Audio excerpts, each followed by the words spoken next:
A big hello to everyone and good evening one and all. Dear friends, as you all know that कि हमारा जो English का जो syllabus था वो चल रहा है. डियर फ्रेंड, अभी तक हमने 8 से 9 वीडियोस अपलोड करी हैं जिनका आप सभी ने बेनिफिट उठाया होगा. उसके अंदर हमने 2 से ज़्यादा मैराथन, यानी आज की आपकी जो तीसरी मैराथन थी वो आज आपको मिल रही है. डेफिनेटली डियर फ्रेंड्स, आज की जो ये हमारी अभी जो लाइव क्लास चल रही है इसके अंदर भी आज आपको एक बहुत ही शानदार टॉपिक मिलने वाला है. और इस टॉपिक को पढ़ने के बाद आपका जो एग्जामिनेशन पॉइंट ऑफ व्यू से कोई भी डाउट अगर आपको क्लॉज के अंदर रहता है, यानी जिस क्लॉज को हम एक दूसरे नाम से भी जानते हैं, यानी simple, compound and complex sentences जिससे बनते हैं, उसके आज हम सभी डाउट्स को एक अच्छे तरीके से एक ब्रीफली वे में स्टडी करने वाले हैं. सो डियर फ्रेंड, आज मैं वीडियो के अंदर, इस लेक्चर के अंदर आप सभी को क्लॉज तो पढ़ाऊंगा ही पढ़ाऊंगा, लेकिन ऐसा पढ़ाऊंगा कि आप डेफिनेटली चाहकर भी कभी इन क्लॉज को नहीं भूल पाएंगे. और मैं ये भी बताऊंगा कि क्लॉज और सेंटेंस के बीच में क्या डिफरेंस रहता है, और उसके बाद एक ट्रिकी वे से हम एग्जामिनेशन पॉइंट ऑफ व्यू से अपने आप को प्रिपेयर करेंगे ताकि हम सभी सही तरीके से, एक शानदार तरीके से आज की इस मैराथन का एंड कर पाए और आज की इस मैराथन से एक सही तरीके से बेनिफिट ले पाए. So dear friend, without delay let's get going without today's lecture. आज की लेक्चर को हम शुरू करते हैं. इसके अंदर मैं आपको यह भी बताने वाला हूं कि इसकी टाइप्स कितनी होती हैं, डिपेंडेंट क्लॉज की या फिर इंडिपेंडेंट क्लॉज की टाइप्स कितनी होती है, किस तरीके से आप इसको शानदार तरीके से और इजीएस्ट वे में आप इसको समझें ताकि आप अपने एग्जाम के अंदर जो आपका फाइनेंस अकाउंट असिस्टेंट का, जिसके अंदर आपको डेफिनेटली एक न एक क्वेश्चन इससे पूछा ही जाएगा, उसके अंदर आप अच्छा स्कोर कर पाओ. सो विदाउट डिले पहले हम देखते हैं सबसे पहले किस वाले जो आज की जो लेक्चर है, आज की जो मैराथन है डियर फ्रेंड, तो इसके अंदर हम सबसे पहले इसमें क्लॉज तो देखेंगे ही देखेंगे. इसके बाद डिपेंडेंट क्लॉज और इंडिपेंडेंट क्लॉज देखेंगे, जिनको मेन क्लॉज यानी इंडिपेंडेंट क्लॉज को मेन क्लॉज भी कहा जाता है या फिर प्रिंसिपल क्लॉज भी कहा जाता है. उसी तरीके से अगर बात करें हम डिपेंडेंट क्लॉज की बात करें तो उनको सबऑर्डिनेट क्लॉज भी कहा जाता है. इस तरीके से हम इनके ऊपर भी अच्छे तरीके से स्टडी एक ब्रीफली वे में करने वाले हैं. और उसके बाद डिपेंडेंट क्लॉज की जो टाइप्स होती हैं, सब टाइप्स होती है, उन सही तरीके से उन सभी को एक अच्छे ब्रीफली वे में जानने वाले हैं. So dear friend, I hope कि आप सभी अपने नोटबुक के साथ, अपने पेन के साथ इस लेक्चर को, इस मैराथन को जो क्लॉज के ऊपर है, आई होप कि आप एक पूरे अच्छे फोकस के साथ, एक अच्छे पर्सपेक्टिव के साथ उस पर्पस को अपने माइंड में रखते हुए आप इसको अटेंड करें. डियर फ्रेंड, आप सभी को पता है कि आज ये कोविड-19 की जो क्राइसिस चल रही है, इसके अंदर हर कोई वहां पे मजबूर हो गया और आपके एग्जाम भी पोस्टपोन हो रहे हैं. डियर फ्रेंड, ये तो है ही, लेकिन देखो एक छोटा सा कि यहाँ पे एक मैं कोट बताऊंगा कि माना कि वक्त सता रहा है लेकिन कैसे जीना है वो भी तो बता रहा है. इसीलिए अपने आप को अच्छी तरीके से और प्रिपेयर करें, अपनी डेप्थ ऑफ नॉलेज को और बढ़ाएं ताकि आप अपने मम्मी पापा की, इन अपने पेरेंट्स के सपनों के साथ साथ अपने सपनों को भी अच्छे तरीके से पूरा कर पाओ. सो डियर फ्रेंड, सबसे पहले मैं आपको ये बताने जा रहा हूँ. देखो आप सभी की अगर डिफरेंस रहता है, देखो एक मैं सिंपल से एक आइडिया दे रहा हूँ क्लॉज क्या होता है, क्योंकि इस लेक्चर के अंदर मैं आपको पहले एक ब्रीफली आइडिया नहीं देने वाला हूँ. पहले आपको 5% एक आइडिया देके चलूंगा. डिफरेंट ये आइडिया आपके लिए इसलिए जरूरी होगा क्योंकि जो क्लॉज के अंदर से जो एग्जामिनेशन पॉइंट ऑफ व्यू से जो वाला पोर्शन इंपॉर्टेंट है, उस पोर्शन को समझने में ये आपकी हेल्प करेगा. डियर फ्रेंड, आप सभी के माइंड में एक क्वेश्चन रहता है, sir what is the difference between sentence and clause, यानी एक वाक्य, एक सेंटेंस और एक क्लॉज के बीच में क्या डिफरेंस रहता है. आप सभी को यह बात बहुत ही अच्छे तरीके से परेशान कर रही होगी, तंग कर रही होगी, बट आज मैं आपके इस कंसेप्ट को भी अच्छे तरीके से, इस डाउट को भी अच्छे तरीके से क्लियर करने वाला हूं. और उसके बाद आप सभी को कभी भी ये कंफ्यूजन ना होगी कि एक सेंटेंस के अंदर एक क्लॉज होता है या एक क्लॉज के अंदर एक सेंटेंस होता है, उसको हम देखेंगे. लेकिन सबसे पहले क्लॉज क्या होता है, आप मेरी वॉइस को अच्छे तरीके से सुने. ये मत सोचें कि सर ने यहां पे क्लॉज की डेफिनेशन नहीं लिखी है, यानी स्लाइड के ऊपर जो आपको यहां पे स्लाइड प्रेजेंट हो रही है, इसके ऊपर आपको अगर क्लॉज की कोई डेफिनेशन नहीं दिख रही है, definitely I have brought the definition also for you. मैंने आप सभी के लिए डेफिनेशन भी लाई है, बिकॉज ये जो आपकी जो क्लॉज की डेफिनेशन है विद इन स्लाइड्स के अंदर आपको देखने को मिल जाएगी. लेकिन एक आइडिया दे रहा हूं क्लॉज क्या होता है. देखो अगर इसको अगर सिंपल सी भाषा में अगर कहो तो ग्रुप ऑफ वर्ड्स को हम क्लॉज कहते हैं, जिसके अंदर एक सब्जेक्ट और एक वर्ब होना बहुत ही जरूरी है. और इसका ये क्या निकलता है, मीनिंगफुल रहता है, यानी इसका मीनिंग पक्के से निकलना हो चाहिए. और इसके अंदर एक सब्जेक्ट और एक वर्ब होना ही चाहिए, यानी ये मैंडेटरी है.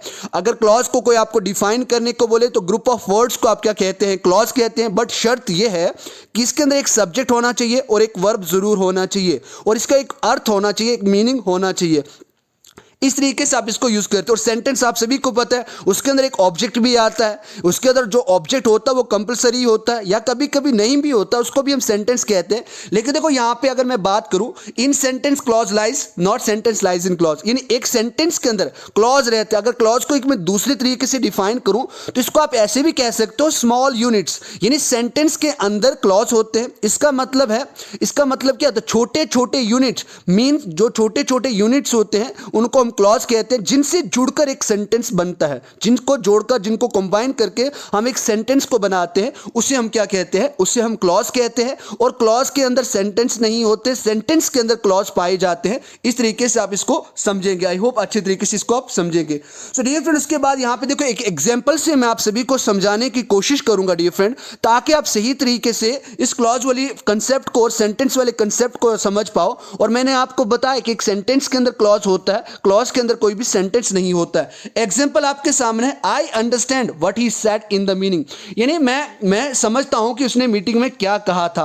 अब देखो यहां पे आई अंडरस्टैंड, देखो आई यहां पे क्या है, एक सब्जेक्ट है, और अंडरस्टैंड यहां पे एक वर्ब है। सो डियर फ्रेंड, आपको यहीं से पता लगना चाहिए कि कभी भी किसी ग्रुप ऑफ वर्ड्स या किसी एक सेंटेंस के अंदर अगर एक सब्जेक्ट है और एक वर्ब है तो डेफिनेटली ये किसको क्या कहा जाता है, क्लॉज कहा जाता है। इसको हम क्लॉज की कैटेगरी के अंदर रखते हैं। देखो आई अंडरस्टैंड यहां पे क्लॉज है, उसके बाद आई यहां पे सब्जेक्ट था और अंडरस्टैंड यहां पे वर्ब था, क्योंकि दोनों से ही मिलकर ये क्लॉज बनता है। और ही सेड इन मीटिंग, तो यहां पे ये एक दूसरा क्लॉज है। देखो ही सेड इन मीटिंग, देखो यहां पे एक दूसरा क्लॉज है। क्यों? क्योंकि यहां पे ही एक अपने आप में सब्जेक्ट है और यहां पे सेड जो आपकी से की सेकंड फॉर्म है, ये अपने आप में क्या है, वर्ब है, तो इसको भी आप क्लॉज कहते हैं। ये एक सिंपल सा आइडिया रख के चलें। मैं अभी आपको एक एग्जामिनेशन पॉइंट ऑफ व्यू से नहीं पढ़ा रहा हूं, मैं आपको बेसिक आपको पहले क्लियर करवा रहा हूं, ताकि आप एक सही तरीके से एग्जामिनेशन पॉइंट ऑफ व्यू से, और जब आप एग्जाम के अंदर बैठे और अगर आप किसी सेंटेंस को पढ़े, वहां पे आपको बताया जाए कि ये डिपेंडेंट क्लॉज है, इंडिपेंडेंट क्लॉज है, या सेंटेंस है या क्लॉज है, तो उसको आप अच्छे तरीके से क्या कर पाओ, डिफाइन कर पाओ, और उसके समझने के बाद उसका आप आंसर सही लिख पाओ। डियर फ्रेंड, अगर हम बात करते हैं टाइप ऑफ क्लॉज की, बात करते हैं, इनको मैं बाद में डिस्कस करने वाला हूं। अगर आप बात करते हैं टाइप ऑफ क्लॉज की बात करते हैं, तो डियर फ्रेंड अगर हम बात करें तो टाइप ऑफ क्लॉज की ज्यादातर बात करते हैं तो दो टाइप के हमारे पास क्लॉज रहते हैं। एक रहता है इंडिपेंडेंट क्लॉज और एक रहता है डिपेंडेंट क्लॉज। देखो कुछ क्लॉज ऐसे भी होते हैं जिनमें हमें पूरी इंफॉर्मेशन या सेंस नहीं मिलती। ये भी आपको मैं अच्छी तरीके से बताऊंगा कि कौन से ऐसे क्लॉज होते हैं जिनके अंदर हमें पूरी इंफॉर्मेशन या पूरी सेंस नहीं मिलती है, और उसको हम किस तरीके से पूरा करते हैं वो भी हम बात करेंगे। लेकिन अभी हम बात कर रहे हैं टाइप ऑफ क्लॉज की बात करें। देखो यहां पे टाइप्स जो है क्लॉज की वो दो है। एक तो है इंडिपेंडेंट क्लॉज, जिसको आप प्रिंसिपल क्लॉज भी कहते हैं या फिर मेन क्लॉज भी कहते हैं, ये आगे मैं आपको डिस्कस करने ही वाला हूं। और उसके बाद दूसरा जो है डिपेंडेंट क्लॉज कहा जाता है, जिसके अंदर भी सब्जेक्ट होता है, वर्ब होता है और प्रेडिकेट होता है। देखो प्रेडिकेट आई होप कि आप समझते हैं। जैसे मैं बोलूंगा ही लाफ्स इन द क्लास, यानी वो क्लास के अंदर हंसता है, ही यहां पे सब्जेक्ट है, लाफ्स यहां पे वर्ब है, और इन द क्लास यहां पे क्या बन गया, एक प्रेडिकेट बन गया। तो इस तरीके से आप इसको अच्छे तरीके से समझे। आई होप कि ये छोटा जो कंसेप्ट है सब्जेक्ट और प्रेडिकेट का आप सभी को आता होगा। तो डिपेंडेंट क्लॉज को एक सबऑर्डिनेट क्लॉज के नाम से भी जाना जाता है। इसकी टाइप्स होती हैं वो भी हम देखने वाले हैं, और इन टाइप्स के जो फंक्शंस होते हैं, जो मेन पर्पस होता है, वो एग्जामिनेशन पॉइंट ऑफ व्यू से आप सभी के लिए बहुत ही ज़्यादा इंपॉर्टेंट है डियर फ्रेंड। और उसके बाद मैं आपको वहाँ पे डेफिनेटली टेलीग्राम ग्रुप के अंदर इसकी जो टेस्ट सीरीज है, जो इसकी एक्सरसाइज है, जिसको आपको सॉल्व करना है डियर फ्रेंड, उसको भी आप सही तरीके से, शानदार तरीके से इस वीडियो को देखने के बाद सॉल्व कर पाएंगे, उसके आंसर दे पाएंगे। उसके बाद यहाँ पे बात करते हैं, अगर डिपेंडेंट क्लॉज की बात करते हैं। अब डिपेंडेंट क्लॉज की जब बात की जाती है तो इसके अंदर आप सब्जेक्ट को रखते हैं और एक वर्ब को रखते हैं। और मैंने आपको बताया कि डिपेंडेंट क्लॉज का मतलब क्या होता है, उसको डिस्कस करेंगे। देखो मैं फिर भी एक आइडिया आपको दे रहा हूं। डिपेंडेंट क्लॉज का जो मतलब होता है वो भी मैं आपको बता रहा हूं, क्योंकि डिपेंडेंट क्लॉज हमेशा किसी दूसरे वर्ड पे या किसी दूसरे चीज पे डिपेंड रहता है, और इसका कभी भी कंप्लीट मीनिंग या कंप्लीट थॉट नहीं होता है। ये एक आप आइडिया रखें, यानी यहां पे अनकंप्लीट बात होती है, कभी भी पूरी बात नहीं होती है ये। लेकिन अगर आप दूसरी साइड बात करें, इन अनदर साइड अगर बात करें आप इंडिपेंडेंट क्लॉज की, तो ये अपने आप में इतना सक्षम होता है कि अपने सेंस को ये सही तरीके से निकालता है, यानी एक पूरा एक परफेक्ट मीनिंग देता है, और इसको कभी भी ये अनकंप्लीट नहीं होता, ये कंप्लीट सेंटेंस माना जाता है। इसीलिए आप इसको क्या कहते हैं, इंडिपेंडेंट क्लॉज कहते हैं। तो ये भी हम देखेंगे। लेकिन यहां पे सबसे पहले हम बात करें डिपेंडेंट क्लॉज, जिसको आप सबऑर्डिनेट क्लॉज भी कहते हैं। तो इसकी तीन टाइप्स होती हैं। एक तो होता है नाउन क्लॉज, दूसरा होता है एडजेक्टिव क्लॉज, या फिर आप उसको एडजेक्टिव क्लॉज को ही आप रिलेटिव प्रोनाउन भी कहते हैं। वो भी मैं आपको बताने वाला हूं कि आपके 5-6 कौन से ऐसे रिलेटिव प्रोनाउन हैं जो आपको डेफिनेटली, अगर आप क्लॉज को सीखना चाहते हैं, यानी आप सिंपल, कंपाउंड और कॉम्प्लेक्स सेंटेंसेस को सीखना चाहते हैं, डेफिनेटली वो आपकी बहुत ही अच्छी तरीके से हेल्प करेगा। और उसके बाद एडवर्ब क्लॉज की बात करेंगे। वो एडवर्ब क्लॉज भी आप सभी के लिए बहुत ही ज़्यादा इंपॉर्टेंट है, तो उसकी भी बात करेंगे। डियर फ्रेंड, उसके बाद बात करते हैं सभी की एक एक बात करते हैं, लेकिन इससे पहले भी आपको एक दूसरा यहाँ तक जो हमने अभी तक देखा उसके बारे में कुछ एग्जांपल बताने वाला हूँ, और उसके बाद कुछ इंपॉर्टेंट रूल्स है ये आप सभी के लिए। आप इस वाले पोर्शन को आप इंपॉर्टेंट लिख दें, यानी ये बहुत ही ज़्यादा आप सभी के लिए क्या है, इंपॉर्टेंट, और आप सभी को इसको इंपॉर्टेंट लिख देना है। अब ये क्यों है कि जो प्रिंसिपल क्लॉज होते हैं डियर फ्रेंड, जिसको हम क्या कहते हैं, इंडिपेंडेंट क्लॉज कहते हैं, इसी को हम मेन क्लॉज कहते हैं। यानी जो प्रिंसिपल क्लॉज होते हैं वो हमेशा बिगिनिंग विद, अगर वो हमेशा की बात नहीं करो, अगर वो शुरू होते हैं हु के साथ, विच के साथ, वेयर के साथ या व्हेन के साथ, तो देखो इन सेंटेंस का स्ट्रक्चर कैसे बनेगा। देखो सबसे पहले आप किसी नाउन का यूज करेंगे, उसके बाद आपका कॉमा लगेगा, उसके बाद आप हु, विच, वेयर, व्हेन, या उसके बाद जो आपका दूसरा सेंटेंस है उसको कंप्लीट करेंगे। कभी भी एग्जाम के अंदर आपको अगर इस तरीके का, यानी ये आपके पास स्ट्रक्चर है जो आपको मैंने यहाँ पे लिख के दिया है, तो ये आपका स्ट्रक्चर है। यानी जैसे नाउन आ गया, नाउन के बाद हमेशा आपको कॉमा यूज करना है, उसके बाद आपको हु यूज करना, विच यूज करना, व्हेन यूज करना। इसकी एग्जांपल्स भी मैं आपको बताऊंगा ताकि आप इनकी एग्जांपल को भी अच्छे तरीके से सॉल्व करने के बाद इस रूल को भी अच्छे तरीके से आप समझो। तो उसके बाद देखो the sentence which start with, ऐसे वाक्य यानी ऐसे सेंटेंसेस जो स्टार्ट किससे होंगे, हु के साथ स्टार्ट होंगे, विच के साथ स्टार्ट होंगे, वेयर के साथ, व्हेन के साथ, यानी वो क्या होते हैं, क्लॉज होते हैं। लेकिन कौन से क्लॉज होंगे, ऐसे सेंटेंस जो इन हु, विच, वेयर, व्हेन से शुरू होंगे, उनको आप प्रिंसिपल क्लॉज कहोगे, उनको आप क्या कहोगे, प्रिंसिपल क्लॉज कहोगे।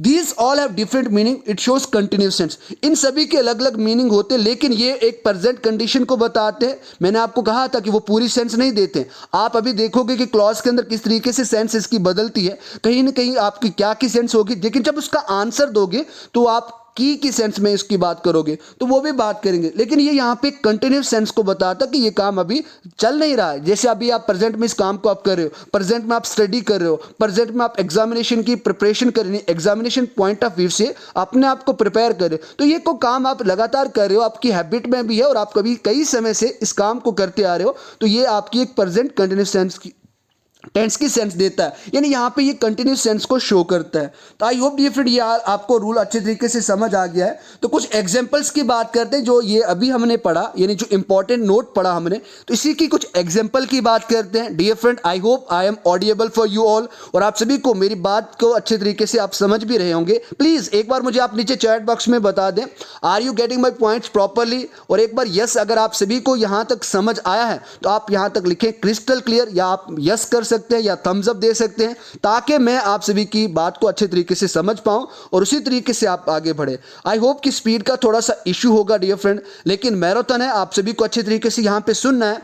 ये आपको सिर्फ सुनना है, जहाँ पे मुझे ये आपका जो नोट इंपॉर्टेंट नोट का ये आपको राइट करना है, लेकिन आपको मेरी लेक्चर को अब सिर्फ सुनना है। और उसके बाद मैं आपको इसके जो PDF होगा वो टेलीग्राम ग्रुप के ऊपर प्रोवाइड कर दूंगा, जहाँ से आपको एक बार लिखना है और उसके बाद आपको क्या करना है, या प्रिंट निकाल दें, उसके बाद वीडियो को देखें और उसको सामने रखें और हर एक पॉइंट को रिलेट करें ताकि आपकी कंफ्यूजन एक सही तरीके से क्लियर हो जाए। तो एग्जांपल यहां पे देखते हैं dear friends, I work there for 3 days, मैंने वहां पे कितने काम किया, मैं 3 दिनों के लिए काम किया। व्हेन आई रिसीव्ड टेलीग्राम, यहाँ पे व्हेन आई रिसीव्ड टेलीग्राम, जब मुझे टेलीग्राम, देखो यहाँ पे व्हेन की पूरी सेंस यहाँ पे बदल रही है।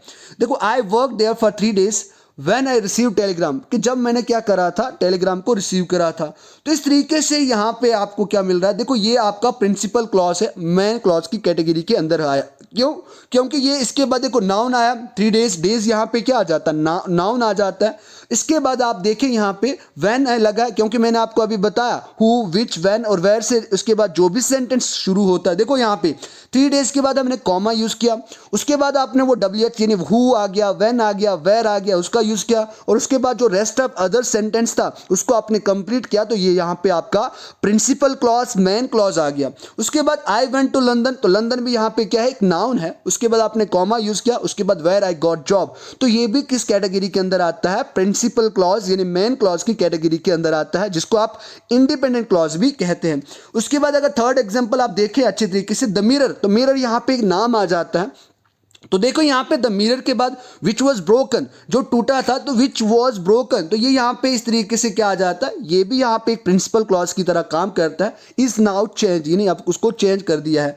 उसके बाद द गर्ल, गर्ल की बात करते हैं तो गर्ल भी यहाँ पे क्या है, गर्ल भी यहाँ पे एक नाउन है। उसके बाद हु यूज हो रहा है, the girl who was there is very beautiful. तो देखो यहाँ पे इसका आप स्ट्रक्चर को अगर सेटिस्फाई कर रहे हैं तो आपने देखा था सबसे पहले नाउन यूज होता है, उसके बाद कॉमा यूज होता है, उसके बाद आप क्या यूज करते हो, हु, विच, वेयर, व्हेन का यूज करते हो। उसके बाद जो रेस्ट ऑफ अदर सेंटेंस होता है उसको कंप्लीट करके उसको किसकी कैटेगरी के अंदर रखा जाता है, हमने अभी पहले पढ़ा, उसको प्रिंसिपल क्लॉज, मेन क्लॉज, या फिर इसको तीसरे नाम इंडिपेंडेंट क्लॉज से नाम से भी जाना जाता है। तो एक बार मुझे बताएं, क्लियर हुआ सभी का?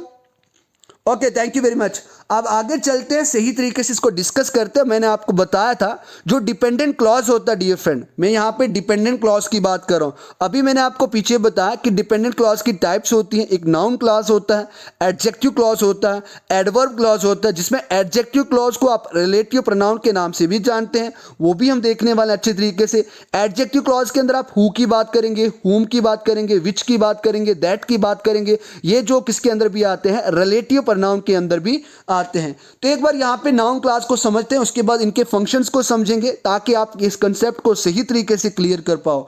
देखो नाउन क्लास क्या होता है, जो सबऑर्डिनेट क्लॉज होते हैं, इसको भी समझेंगे। सबऑर्डिनेट क्लॉज क्या होता है उसकी बात भी करेंगे कि सबऑर्डिनेट क्लॉज को किस तरीके से आप यूज करते हैं। देखो यहाँ पे सबऑर्डिनेट जो क्लॉज होता है उसकी भी बात करेंगे, लेकिन यहाँ पे समझें, यहाँ पे subordinated clause acts as a noun in a sentence. क्यों? अब सबऑर्डिनेटेड क्लॉज क्या होता है, जो डिपेंडेंट क्लॉज होता है उसी का नाम होता है, ये मैंने आपको पहले ही बता दिया। अब आप बोलोगे सर ये सबऑर्डिनेट क्लास क्या होता है, तो देखो यहाँ पे आपको बिल्कुल भी यहाँ पे आपको चिंता करने की, यहाँ पे आपको डेफिनेटली वरीड होने की कोई भी बात नहीं होनी चाहिए आपको, क्योंकि आपने पहले ही डिपेंडेंट क्लॉज को वहाँ पे नाम दिया था और आपने सुना भी था कि जो डिपेंडेंट क्लॉज होता है उसको आप सबऑर्डिनेट क्लॉज कहते हैं।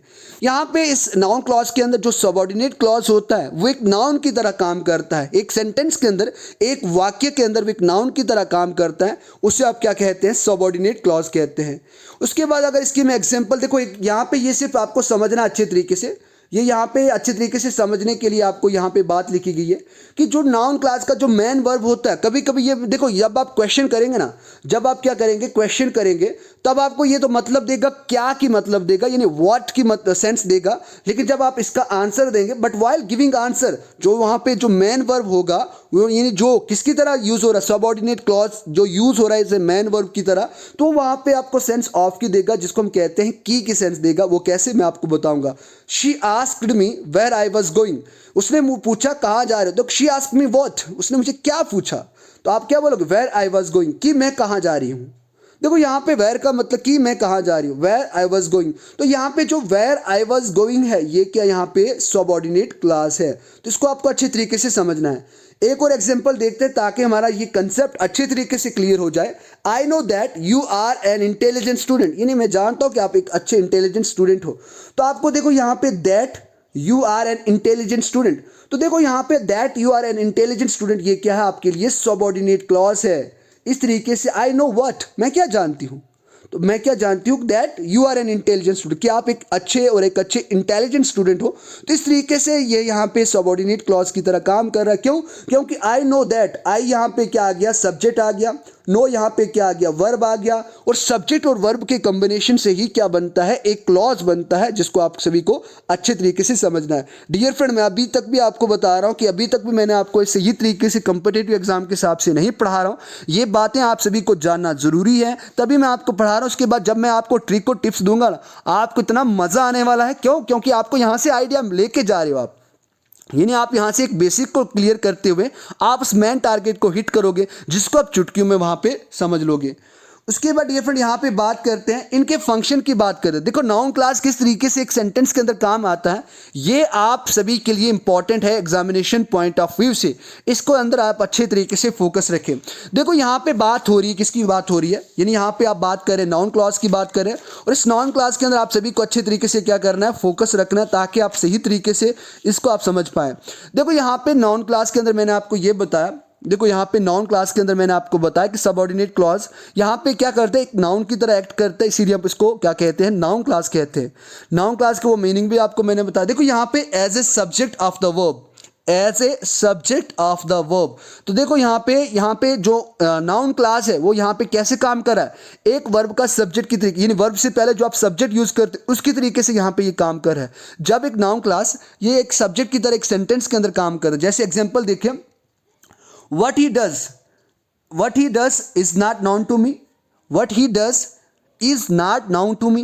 तो देखो यहाँ पे व्हाट ही डज क्या है, यहाँ पे एक सब्जेक्ट है किस वर्ब का, यहाँ पे इज जो है वो एक किसकी तरह काम कर रहा है, एक वर्ब की तरह काम कर रहा है। आप सबको पता है कि इज जो है एक एक्सिलरी वर्ब के अंदर आता है, जो टू बी का एक अच्छा आगे जनरेशन से निकल जाए, टू बी से निकलता है, इसको भी आप अच्छे तरीके से समझें। उसके बाद what I will do is uncertain. तो देखो यहाँ पे व्हाट आई विल डू, तो ये यहाँ पे क्या है, ये आप सभी के लिए ये यहाँ पे सब्जेक्ट है, और ये सब्जेक्ट किसका, इज वर्ब का। इज यहाँ पे क्या कर रहा है, काम कर रहा है। इस तरीके से यहाँ पे व्हाट आई विल डू ये क्या है, नाउन क्लास है। व्हाट आई विल डू ये यहाँ पे क्या है, एक नाउन क्लास की तरह यहाँ पे काम कर रहा है, फंक्शन कर रहा है। उसके बाद अब यहाँ पे देखते हैं कि जब एक नाउन क्लास एक ऑब्जेक्ट की तरह काम करता है तो उसको भी आप सभी को जानना जरूरी है।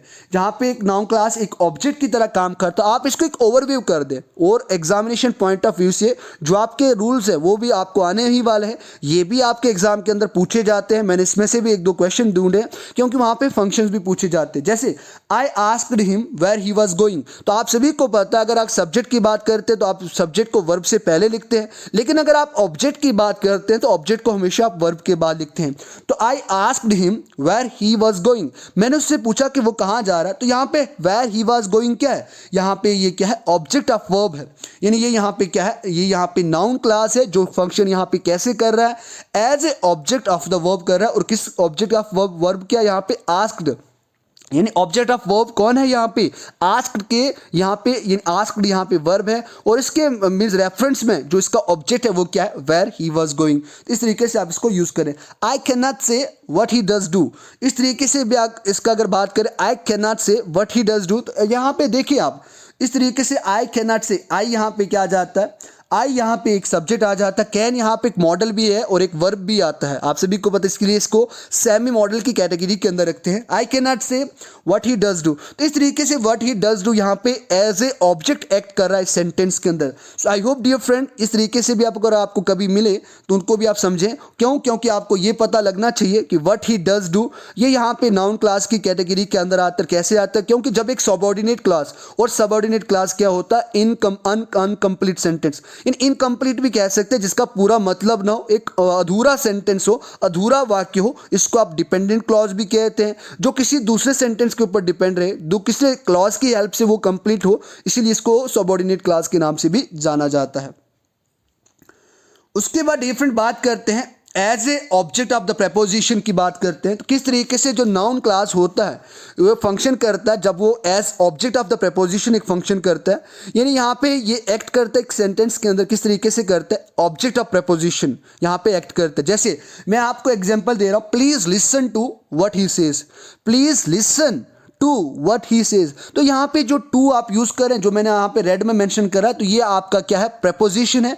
व्हाट ही सेज यहाँ पे क्या है, आप सभी के लिए नाउन क्लॉज है। उसके बाद सेकंड एग्जांपल है, I have no problem except that you should behave properly, यानी मुझे और कोई दूसरी प्रॉब्लम नहीं है, कोई समस्या नहीं, बस आप अपने ये जो बिहेवियर है उसको आपको ठीक करना चाहिए। तो इस तरीके से यहाँ पे आपने देखा, तो यहाँ पे जो एक्सेप्ट है वो प्रेपोजिशन है, that you should behave properly ये आपके लिए क्या है, एक नाउन क्लास की तरह काम कर रहा है। उसके बाद डियर फ्रेंड यहाँ पे बात करते हैं, हम चौथे फंक्शन की बात करते हैं। तो ये यहाँ पे as a complement to a verb, यानी एक वर्ब को यहाँ पे कंप्लीमेंट मिल रहा है, यहाँ पे एक वर्ब की एक विशेषता, एक कंप्लीमेंट उसको दे रहे हो, तो उस तरीके से भी आप यहाँ पे सेंटेंस के अंदर इसका यूज कर सकते हैं, किसको, नाउन क्लास को, यानी noun class acts as a complement of verb in a sentence. इस तरीके से आप बात करते हैं। देखो एग्जांपल आप इसकी समझें, this is what I said, ये वही है जो मैंने कहा था, दिस इज व्हाट। तो देखो यहाँ पे ये क्या आ जाता है, एक नाउन क्लास आ जाता है, क्यों, क्योंकि ये यहाँ पे एक जो मैंने कहा था, तो ये यहाँ पे एक नाउन की सेंस आ जाती है। तो यहाँ पे दिस इज जो है ये वर्ब का एक कंप्लीमेंट आ रहा है, यानी यहाँ पे ये क्या आ रहा है, कंप्लीमेंट की तरीके से यहाँ पे क्या हो रहा है, जो वर्ब इज है ये ही आपका यहाँ पे इसका कंप्लीमेंट टू ए वर्ब है, इसको आप अच्छे तरीके से समझे। उसके बाद life is how we going enjoy it, life is how we enjoy it. तो इस तरीके से हाउ वी इंजॉय इट ये यहाँ पे रिलेटिव क्या आता है, ये रिलेटिव प्रोनाउन या आपका फिर एडवर्ब क्लॉज के अंदर भी आता है, एडजेक्टिव क्लॉज के अंदर आता है, सॉरी एडवर्ब क्लॉज के अंदर नहीं, एडजेक्टिव क्लॉज के अंदर आता है। तो जो यहाँ पे ये भी क्या बता रहा है, यहाँ पे भी जो नाउन क्लॉज है एज ए यहाँ पे किसके तरीके से फंक्शन कर रहा है, एज ए यहाँ पे एक फंक्शन कर रहा है वर्ब के कंप्लीमेंट के तरीके से। और यहाँ पे वर्ब का जो कंप्लीमेंट है वो क्या, इज है, यानी इज यहाँ पे क्या है, वर्ब का यहाँ पे क्या है, कंप्लीमेंट है। तो इस तरीके से हम यहाँ पे इज को यूज कर रहे हैं। उसके बाद डिफरेंट बात करते हैं यहाँ पे पांचवें यहाँ पे फंक्शन की बात करते हैं। तो देखो as case in apposition to the noun or pronoun. Apposition, apposition क्या होता है इसको आप समझें। देखो एक नाउन प्रोनाउन को एक जो क्लॉज एक्सप्रेस करता है एक सेंटेंस के अंदर, उसे ही आप क्या कहते हैं, apposition to the noun or pronoun कहते हैं। यानी एक सेंटेंस के अंदर जो क्लॉज होता है अगर वो एक नाउन या प्रोनाउन को एक्सप्रेस करते हैं एक सेंटेंस के अंदर, उसे ही आप अपोजिशन टू द नाउन और प्रोनाउन कहते हैं। एग्जांपल यहाँ पे समझिए आप, द न्यूज़। तो देखो यहाँ पे news that Rajiv Gandhi was killed shocked everyone, यानी जिस खबर में ये पता चला था कि राजीव गांधी को मारा गया है उसने सभी को शॉक कर दिया था, आश्चर्य करवा दिया था, मैं हक्का बक्का करवा दिया था। तो देखो the news that Rajiv Gandhi was killed shocked everyone, यहाँ पे जो द न्यूज़ शॉक्ड एवरीवन है, आप बात करेंगे द न्यूज़ और शॉक्ड एवरीवन है, ये यहाँ पे एक प्रिंसिपल क्लॉज की तरह काम कर रहा है। यहाँ पे द न्यूज़ क्या एक सब्जेक्ट की तरह काम कर रहा है, शॉक्ड एवरीवन यानी शॉक्ड यहाँ पे क्या है, ये एक वर्ब की तरह काम कर रहा है। तो इस तरीके से इसके अंदर एक तो सब्जेक्ट भी आ रहा है और एक वर्ब भी आ रही है, इसीलिए ये कंप्लीट क्लॉज बनता है जिसको आप प्रिंसिपल क्लॉज कहते हैं, जिसका पूरा मतलब निकलता है। लेकिन that Rajiv Gandhi was killed, that Rajiv Gandhi was killed, तो ये यहाँ पे आपका सबऑर्डिनेट नाउन क्लॉज आता है। ये क्या आता है आपका सबऑर्डिनेट नाउन क्लॉज, जिसको आप डिपेंडेंट नाउन क्लॉज भी कहते हैं। और यहाँ पे जो आपका केस इन अपोजिशन है वो क्या है, ये नाउन जो न्यूज़ है ये आपका केस इन अपोजिशन है। आई होप डियर फ्रेंड आपने सही तरीके से समझा। उसके बाद एक और एग्जांपल देख देते हैं, यानी he wish that he may become an MLA.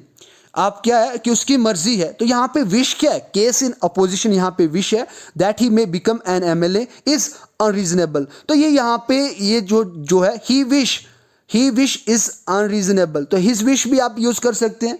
तो यहाँ पे आप हिज का ही यूज करें, ही का ना यूज करें, ताकि आप इज अनरीजनेबल को इसके साथ जुड़ा के इसको आप मेन क्लॉज बना पाएं, प्रिंसिपल क्लॉज बना पाएं। तो इस तरीके से आप इसको सही तरीके से समझें। डिफरेंट उसके बाद यहाँ पे एक और अच्छे तरीके से और एक फंक्शन की बात करते हैं।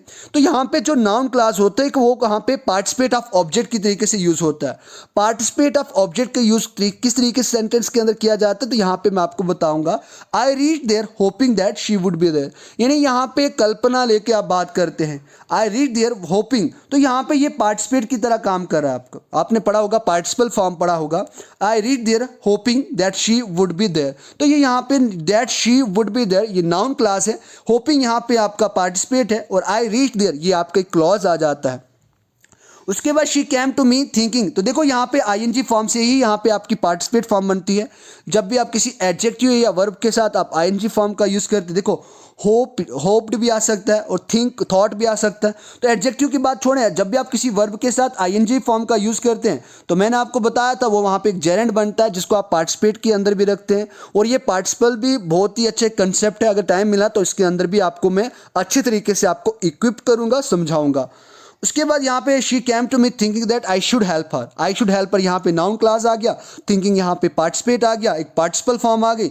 उसके बाद she came to me, she यहाँ पे सब्जेक्ट, केम यहाँ पे वर्ब, तो इससे मतलब ये है कि ये बन गया क्लॉज। इसीलिए इसको भी यहाँ पे किसके अंदर रखा जाता है, नाउन क्लॉज की कैटेगरी के अंदर रखा जाता है, जो सबऑर्डिनेट क्लॉज यानी डिपेंडेंट क्लॉज का एक हिस्सा है, एक पार्ट है।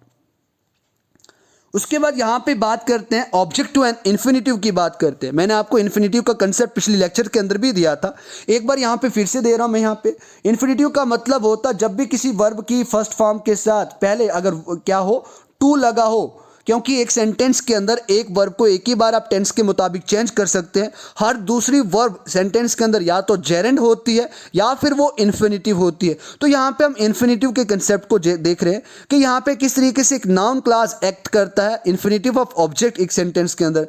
अगर आप मैं इसको बात करूँ, आई वॉन्ट टू नो, देखो आई वॉन्ट ये अपने आप में एक वर्ब है। मैंने कहा कि एक ही बार आप इसका चेंज कर सकते हो और आपने आई के साथ वॉन्ट का यूज़ कर दिया, इसका मतलब यहाँ पे टेंस का रूल सेटिस्फाई होता है।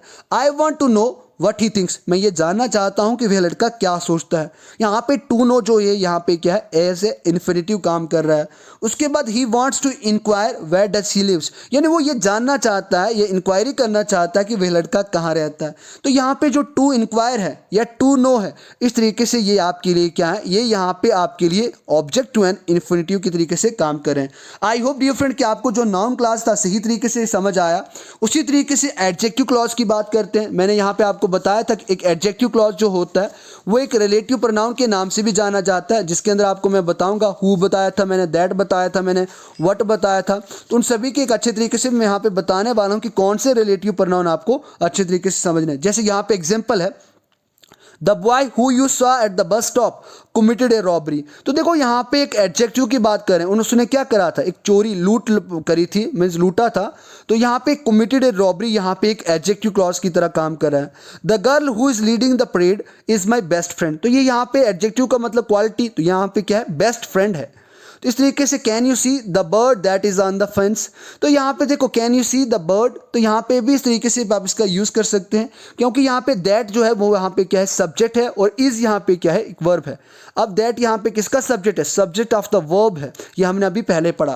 तो आई होप कि इसको आपने अच्छे तरीके से समझ लिया होगा। उसके बाद यहाँ पे डिफरेंट बात करते हैं, यहाँ पे एडवर्ब क्लॉज की बात करते हैं, क्योंकि यहाँ पे आपके लिए जो एडजेक्टिव क्लॉज है वो मैं आपको समझाने वाला हूँ, इसलिए मैंने ब्रीफली से नहीं समझाया, क्योंकि ये समझने के लिए बहुत ही ईजी है। यहाँ पे जो एग्जामिनेशन पॉइंट ऑफ व्यू से इंपॉर्टेंट है वो आपका बनता है एडवर्ब क्लॉज और नाउन क्लॉज। तो देखो एडवर्ब क्लॉज क्या होता है, जब एक सबऑर्डिनेट क्लॉज, एक जो डिपेंडेंट क्लॉज होता है जिसका पूरा अर्थ नहीं निकलता है, पूरा मीनिंग नहीं निकलता है, एक सेंटेंस के अंदर हम उसका यूज करते हैं, किसी सेंटेंस के अंदर एज ए एडवर्ब, वहां पे वो एडवर्ब की तरह काम करता है, उसे हम क्या कहते हैं, एडवर्ब क्लॉज कहते हैं। जैसे शी लाइक्स द रेड, यहाँ पे क्या बोल रहा हूँ, she likes the red car more than her husband, तो ये वो लड़की लाल गाड़ी को अपने हस्बैंड से भी ज़्यादा वहाँ पे क्या करती है, पसंद करती है। तो यहाँ पे जो मोर देन है, ये यहाँ पे मोर देन हर हस्बैंड, तो ये यहाँ पे आपके लिए क्या है, एडवर्ब क्लॉज है। उसके बाद whether you like it or not, whether you like it or not you have to go, तो यहाँ पे है whether you like it or not, ये यहाँ पे आपका एक एडवर्ब क्लॉज की तरह काम कर रहा होगा। आई इंजॉयड द पार्टी, क्या बोल रहे हो आप यहाँ पे, I enjoyed the party more than you did, यानी मैंने पार्टी इंजॉय की जितनी आपने भी नहीं की थी। तो मोर देन यू डिड यहाँ पे क्या आ रहा है, एक यहाँ पे ये एडवर्ब क्लॉज की तरह काम कर रहा है। उसके बाद डिफरेंट यहाँ पे बात करेंगे हम, यहाँ पे बात करेंगे इसकी फंक्शंस की बात करेंगे, और ये फंक्शन जिस तरीके से हमने नाउन क्लास के देखे थे उसी तरीके से आप सभी को समझना। डिफरेंट ये मैराथन है, आप सभी को एक्टिव रहना, और एक बार आप शेयर कर दे इस वीडियो को, इस वीडियो के लिंक को आप शेयर कर दे दूसरों के साथ, ताकि वो दूसरे भी यहाँ पे बेनिफिट ले पाएं। Different I was not feeling well, even that I have tried my best to make this marathon for you all, and I hope कि आप सभी बढ़ चढ़ कर हिस्सा लेंगे और आप अपने सभी डाउट्स को क्लियर करेंगे, और तभी जाके हमारा सिलेबस फिनिश होगा। अगर आप अच्छे तरीके से पार्टिसिपेट करेंगे, अपना 110% देंगे, डेफिनेटली ये मुझे इंस्पायर करेगा, मोटिवेट करेगा, और मैं आपके डेली बेसिस पे आपके लिए वीडियो लाऊंगा, इसी तरीके से मैराथन लाऊंगा, ताकि हमारा जल्दी से जल्दी सिलेबस कवर हो। और मैंने आपको ये कहा और बार बार यही कह रहा हूँ कि मैं आपके एग्जामिनेशन पॉइंट ऑफ व्यू से आपके जो मॉडल पेपर होंगे वो भी मैं आपको डिस्कस करवाऊंगा, जिसके अंदर हम मोर देन 30 क्वेश्चन हर एक वीडियो के अंदर कवर करेंगे। यहाँ पे बात करें फंक्शन की बात करें, तो देखो यहाँ पे एडवर्ब, यहाँ पे क्लॉज ऑफ टाइम के तरीके से भी हम इसको यहाँ पे यूज़ करते हैं, यानी एडवर्ब क्लॉज ऑफ टाइम के तरीके से भी हम यहाँ इसको यूज़ करते हैं। कैसे, ये यहाँ पे एक एक्शन के परफॉर्म होने के टाइम को शो करता है। जैसे I get up before the sunrise, यहाँ पे ये क्या बता रहा है, I get up before the sun rises, यानी मैं कब उठता हूँ, जब सूरज अभी नहीं निकलता, यानी सूरज को निकलने से पहले ही, सूरज को चढ़ने से पहले ही मैं उठ जाता हूँ। इस तरीके से यहाँ पे बिफोर द सन राइजेस जो है वो यहाँ पे एक एडवर्ब क्लॉज की तरह यहाँ पे क्या कर रहा है, काम कर रहा है। उसके बाद यहाँ पे आपको है एडवर्ब क्लॉज ऑफ प्लेस की बात करते हैं, तो ये यहाँ पे प्लेस ऑफ परफॉर्मिंग एक्शन की बात कर रहा है कि कहाँ पे क्या कार्य हो रहा है, कोई काम क्या हो रहा है उसकी बात कर रहे हैं। इस तरीके से कार्य काम एक ही बात है। आई होप उर्दू हिंदी दोनों मीडियम के स्टूडेंट अच्छे तरीके से इसको समझ लेते हैं। अगर एग्जाम्पल की बात करें, this is the room where I lived in, तो देखो यहाँ पे this is the room where I lived in, तो रूम क्या एक जगह है, तो यहाँ पे क्या, जहाँ पे आप रहते हो, लिव यहाँ पे एक एक्शन आ गई। इस तरीके से यहाँ पे प्लेस रूम आ गया, जो प्लेस ऑफ परफॉर्मिंग एक्शन कि आप कहाँ पे रहते हो, रूम में रहते हो, तो ये आपका प्लेस ऑफ परफॉर्मिंग एक्शन आ गया। इसी तरीके से यहाँ पे एक दूसरे अच्छे का यूज़ की बात करते हैं, एडवर्ब क्लॉज ऑफ मैनर की बात करते हैं। डिफरेंट मैनर का आप सभी को पता है, ये यहाँ पे क्या बताता है, it shows the way of completion of action, यानी किसी काम के करने की पूर्ति की बात करता है, किसी काम को पूरा होने की बात करता है, उस चीज़ के वे ऑफ कंप्लीटेशन को वहाँ पे वो शो करता है। जैसे एग्जाम्पल से आप सभी सही तरीके से समझेंगे, she behaved as if she is known to me, यानी उसने ऐसा बर्ताव किया, ऐसा बिहेव किया कि जैसे वो मुझे जानती है, एज इफ जैसे वो मुझे जानती है, she is known to me, as if she is known to me यहाँ पे क्या बता रहा है, ये यहाँ पे एडवर्ब क्लॉज की तरह यहाँ पे काम कर रहा है। और शी बिहेव्ड, शी यहाँ पे सब्जेक्ट और यहाँ पे बिहेव वर्ब और इसकी सेकंड फॉर्म यूज़ कर रही है। तो ये आप सभी को पता है एक सेंटेंस के अंदर क्लॉज होते हैं और क्लॉज कैसे बनते हैं, एक सब्जेक्ट और एक वर्ब होना बहुत ही ज़्यादा ज़रूरी है। उसके बाद ये फ्रेंड यहाँ पे बात करते हैं एडवर्ब क्लॉज ऑफ रीजन की बात करते हैं, तो ये भी आप सभी के लिए इंपॉर्टेंट है। अब किस तरीके से देखो यहाँ पे देखते हैं कि रीजन कैसे, ये यहाँ पे किसी काम के करने यानी जो भी हम कभी एक्शन करते हैं उसका रीजन बताते हैं कि क्यों हम उस एक्शन को परफॉर्म कर रहे हैं, किस रीजन से हम उस काम को कर रहे हैं। जैसे आई एम हैप्पी, मैं क्यों खुश हूँ, because my son passed in IAS examination, कि जो मेरा सन है, my son passed in UPSC या IAS, कि मेरा जो लड़का है वो IAS में पास हो गया। तो यहाँ पे रीजन किसका है, यानी पास होने का रीजन है जो IAS की जो क्वालिफिकेशन यानी जो IAS उसने क्वालिफाई किया एग्जाम, तो उसकी खुशी में वो वहाँ पे यानी उसके लिए वो वहाँ पे खुश है, या मैं खुश हूँ, I am happy because my son passed in IAS। तो यहाँ पे एक रीजन दिया गया है, इस तरीके से ये यहाँ पे क्या आता है, एडवर्ब क्लॉज आता है। तो इसको भी आई होप कि आप सभी अच्छे तरीके से समझ गए होंगे। उसके बाद एडवर्ब क्लॉज ऑफ कंडीशन की बात करते हैं। एडवर्ब क्लॉज ऑफ कंडीशन भी ये आप सभी के लिए बहुत ही इंपॉर्टेंट है, क्योंकि ये यहाँ पे हमेशा एक कंप्लीट एक्शन की बात करता है, ये काम को पूरा होने की क्या करता है, एक मीन्स बात रखता है, एक पूरे कंप्लीट होने की बात करता है। जैसे I will go if he comes, तो यहाँ पे एक शर्त की भी बात हो जाती है। देखो यहाँ पे कंप्लीट काम तो पूरा होता ही होता है, लेकिन इसके साथ एक बेट की बात हो जाती है, एक शर्त लग जाती है कि मैं तो जाऊँगा लेकिन अगर वो आएगा तो देखो I will go if he comes, you can not pass unless you study sincerely, जब तक आप सही तरीके से स्टडी नहीं करोगे तब तक आप पास नहीं हो सकते। तो इस तरीके से यहाँ पे एडवर्ब क्लॉज ऑफ कंडीशन की बात करते हैं, एक सिचुएशन आ जाती है, क्योंकि मैं तभी जाऊँगा वो जब आएगी, I will go if she comes, तो इस तरीके से आप बात करेंगे। उसके बाद यहाँ पे एक और छठा इसका जो फंक्शन है वो बहुत ही इंपॉर्टेंट है, एडवर्ब क्लॉज ऑफ कंट्रास्ट और कंसेक्शन की बात करते हैं। देखो यहाँ पे एक सही तरीके से इसको समझना है आपको। जैसे एग्जांपल से मैं आपको समझाने की कोशिश करता हूँ, दो हिज इज पोर, हम कहते हैं आल दो हिज पोर, यानी दो हालांकि वो क्या है, गरीब है, ही इज़ रिलायबल, लेकिन फिर भी वो क्या है, बहुत ही आरामदायक रहता है, यानी ज़्यादा वो टेंशन नहीं लेता है। उसके बाद he didn't work hard however he passed, हालांकि वो पास हो गया लेकिन उसने ही डिडेंट वर्क हार्ड, उसने तो कोई मेहनत नहीं करी थी, लेकिन हालांकि इसके बावजूद भी वो क्या हो गया, पास हो गया। तो हाउएवर ही पास्ड और दो ही इज पोर, यहाँ पे क्या है, एडवर्ब क्लॉज ऑफ कंट्रास्ट, यानी ये यहाँ पे कंसेक्शन की बात करें, यानी छोटी सी बात करें, यानी यहाँ पे कंट्रैक्शन की बात करते हैं, कंट्राडिक्शन की बात करते हैं, शॉर्ट फॉर्म की बात करते हैं और इसका मीनिंग बहुत ज़्यादा निकल जाता है। तो इस तरीके से आई होप कि आप सभी ने अच्छी तरीके से देखा। उसके बाद उसका है एडवर्ब क्लॉज ऑफ कंपैरिजन की बात करते हैं। यहाँ पे आपको पता है किसी दो चीज़ के बीच में कंपैरिजन करते हैं, it is use for the, ये यहाँ पे किस लिए यूज़ करते हैं, showing the equality of sentence, यानी एक सेंटेंस को इक्वल करने के लिए, दोनों सेंटेंस को इक्वल करने के लिए हम इसका यूज़ करते हैं। क्यों? क्योंकि दोनों सेंटेंस के अंदर क्या होगा, अलग अलग सब्जेक्ट होंगे, अलग अलग वर्ब होंगे। एग्जाम्पल से आप समझने की कोशिश करेंगे, he is not so strong as his brother, यानी वह लड़का अपने उस भाई की तरह उतना स्ट्रॉन्ग नहीं है, मजबूत नहीं है। तो सो स्ट्रॉन्ग एज, तो ये हिज ब्रदर, तो ये यहाँ पे कंपैरिजन को शो कर रहा है। इस तरीके से आप एडजेक्टिव के अंदर भी पढ़ते हैं। उसके बाद she is beautiful as her elder sister, यानी वो जो लड़की है वो खूबसूरत है, किसकी तरह, उसकी जो बड़ी बहन है उसकी तरह वो क्या है, खूबसूरत है।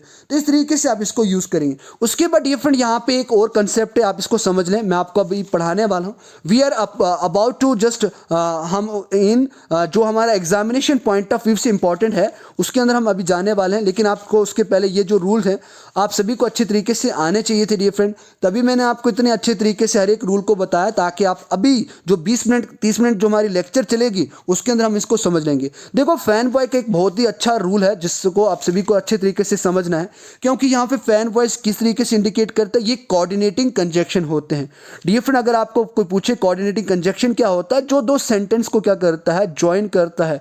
इसके अंदर क्या आता है, फॉर आता है। एफ स्टैंड किसके लिए कर रहा है, फॉर के लिए।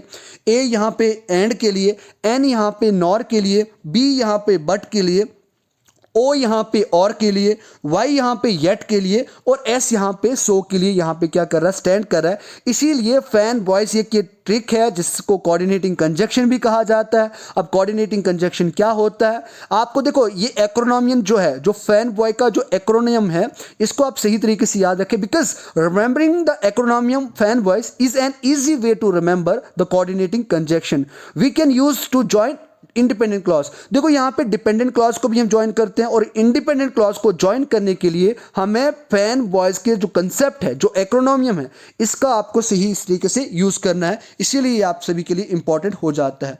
डियर फ्रेंड, अगर हम सबऑर्डिनेट क्लॉज की बात करें तो ये सारे जो कंपैरिजन के लिए आ जाता है, देन आ गया, दैट आ गया, देयर आ गया, तो ये सभी आ जाते हैं। As much as, whereas, ये सभी किसके लिए आते हैं, कंपैरिजन करने के लिए। और ये किस कैटेगरी के अंदर आते हैं, सबऑर्डिनेट क्लास, जिसको आप डिपेंडेंट क्लास कहते हैं, इंडिपेंडेंट नहीं, डिपेंडेंट क्लास कहते हैं।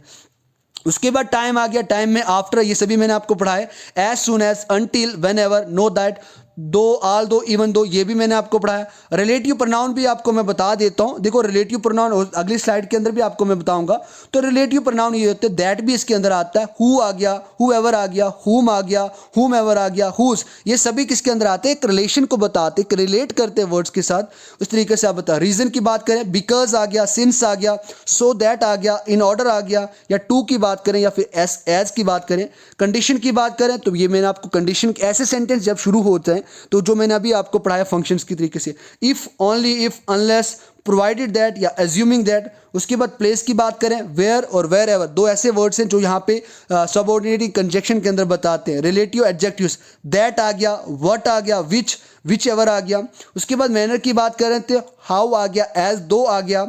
उसके बाद एज इफ आ गया। तो ये सब भी हमने देख लिया। तो एक बार मैंने यहाँ पे भी आपको बता दिया सबऑर्डिनेटिंग कंजक्शन क्या होता है। एग्जाम्पल लेते हैं यहाँ पे, I miss the train, I was late, because I was late. तो यहाँ पे बिकॉज क्या, एक सबऑर्डिनेट कंजक्शन की तरीके से यहाँ पे काम आ रहा है, या सबऑर्डिनेट क्लॉज भी आप इसको कहते हैं। बिकॉज, क्योंकि, तो ये कंप्लीट सेंस नहीं दे रहा है। आई मिस द ट्रेन, मेरी ट्रेन मिस होगी, ये कंप्लीट सेंस है। बिकॉज, क्योंकि, बिकॉज ही खाली अगर यूज करें तो ये यहाँ पे डिपेंडेंट क्लॉज आएगा। जब तक आप इसके साथ एक दूसरा सेंटेंस नहीं यूज करेंगे तब तक आपको ये पूरा मतलब नहीं देगा। आई वॉज लेट, तो तभी जाके यहाँ पे ये जो बिकॉज है ये सबऑर्डिनेटिंग क्लॉज है। लेकिन अगर पूरा बन जाए तो इसको आप किसी एक पूरे सेंटेंस के अंदर रख सकते हो, चाहे वो सिंपल हो, कॉम्प्लेक्स हो, या कंपाउंड सेंटेंस हो। इस तरीके से अब इसकी बात करते हैं। डियर फ्रेंड, यहाँ पे मैं आपको फिर से बता देता हूँ, 5 बेसिक जो रिलेटिव प्रोनाउंस होते हैं वो ये होते हैं। हु आ जाता, हुम आ जाता, हुज, दैट, विच आ जाता। ये 5 बेसिक रिलेटिव प्रोनाउंस हैं जो आप सभी को याद रखने हैं।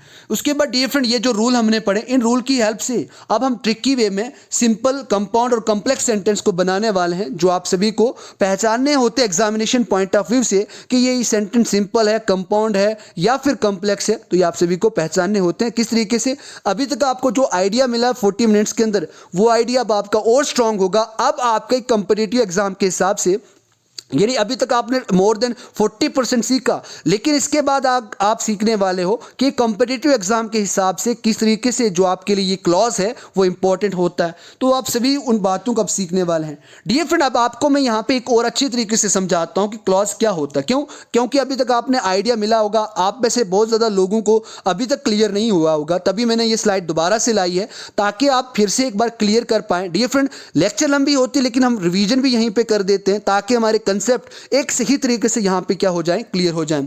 देखो मैंने आपको कहा था ग्रुप ऑफ वर्ड्स जो होते हैं वो क्लॉज कहा जाते हैं, जिसके अंदर एक सब्जेक्ट भी होता है, एक वर्ब भी होता है, और आप यहां पे देख रहे हैं सब्जेक्ट और वर्ब की बात करते हैं। Clause is such A group of word that forms part of sentence. ये सेंटेंस को बनाता है, और क्लॉज एक सेंटेंस के अंदर होता है, ना कि सेंटेंस क्लॉज के अंदर होता है। तो ये मैंने आपको बताया। या फिर फाइनाइट वर्ब की बात करते हैं, इस तरीके से आप इसकी बात करते हैं।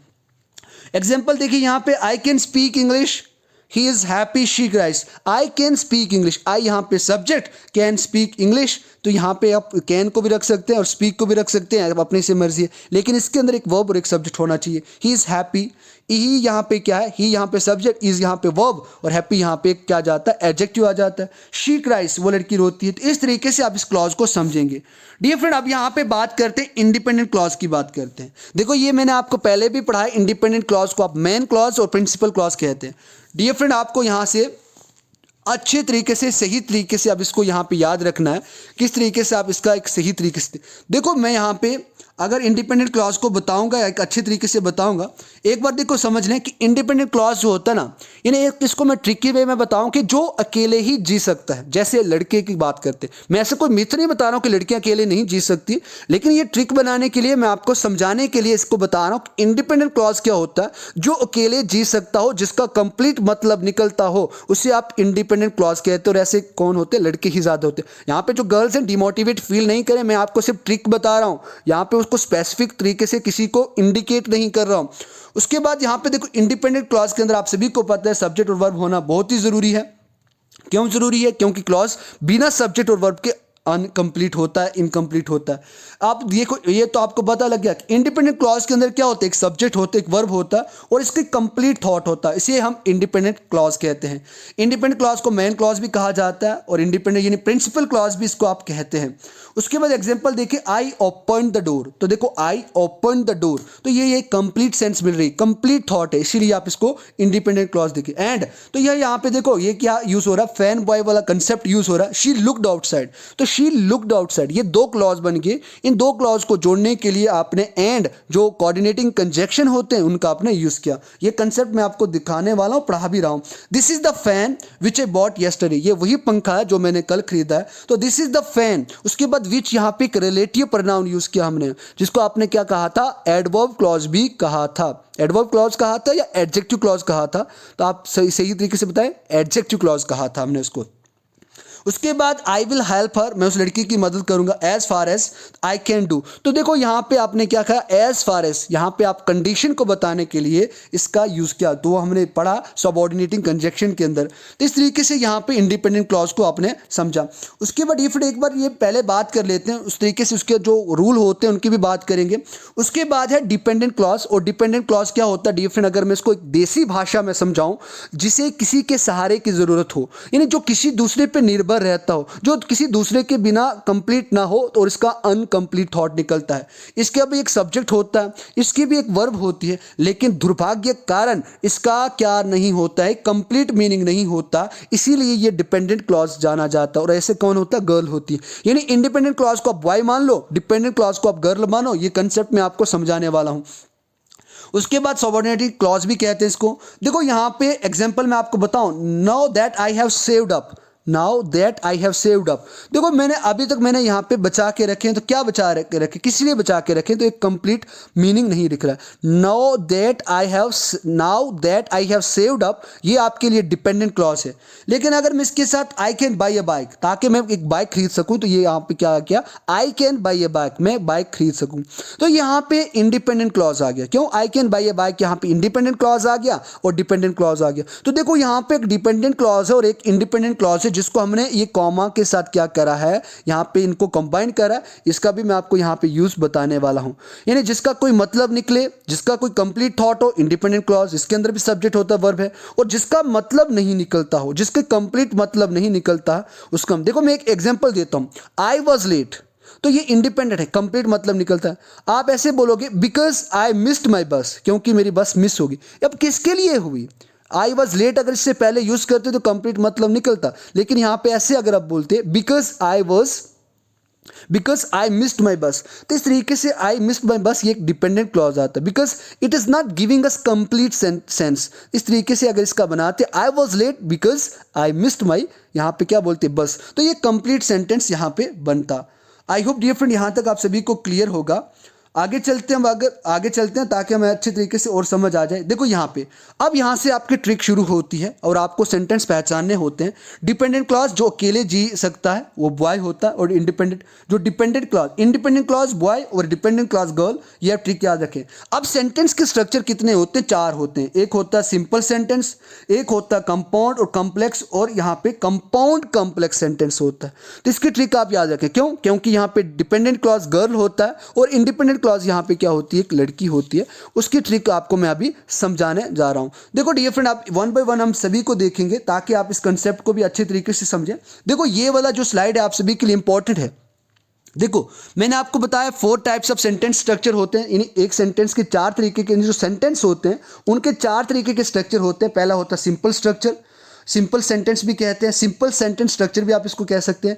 इसके अंदर क्या होता है डियर फ्रेंड, तब भी कभी आपको पहचानना, और अगर आपके एग्जाम के अंदर बताया जाए कि इस यानी जो आपके पास 2-3 एग्जांपल हो, इसमें से आपको सिंपल सेंटेंस स्ट्रक्चर पहचानना है, तो आप क्या करेंगे, अगर उसके अंदर एक इंडिपेंडेंट क्लॉज है, इंडिपेंडेंट क्लॉज क्या होता है, जिसका पूरा मतलब निकलता हो, जिसके अंदर एक वर्ब भी हो, एक सब्जेक्ट भी हो और उसका पूरा मतलब निकलता हो, उसको प्रिंसिपल क्लॉज भी कहा जाता है, मेन क्लॉज भी कहा जाता है। तो इसको वन इंडिपेंडेंट क्लॉज हो तो वो आपका क्या होगा, सिंपल सेंटेंस होगा।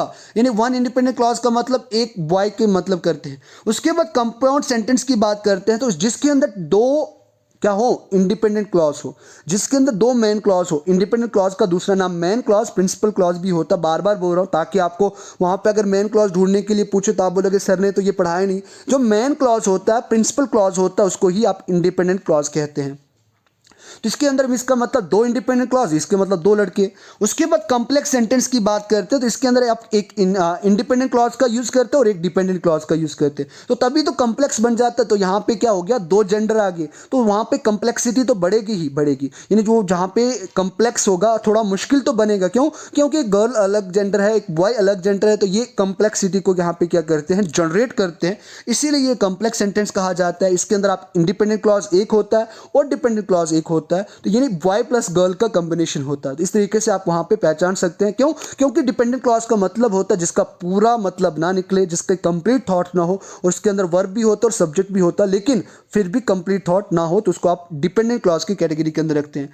उसके बाद कंपाउंड कॉम्प्लेक्स सेंटेंस, यानी जो कंपाउंड और कॉम्प्लेक्स को मिलाकर एक दूसरा सेंटेंस बनता है, जिसके अंदर आप यहां पे क्या करते हो, 2 इंडिपेंडेंट क्लॉज को रखते हो और डिपेंडेंट क्लॉज को रखते हो। तो आपके पास मैंने स्ट्रक्चर, पहले आप इंडिपेंडेंट क्लॉज को रखेंगे, फिर यहां पे डिपेंडेंट क्लॉज को, फिर यहां पे आप इंडिपेंडेंट क्लॉज को। इसका मतलब 2 बॉयज और 1 गर्ल, या फिर इस तरीके से, यानी एक बॉय पहले बीच में लड़की और उसके बाद फिर से लड़का, यानी इंडिपेंडेंट क्लॉज फिर डिपेंडेंट क्लॉज और फिर से आप इंडिपेंडेंट क्लॉज का आप यूज करते हैं।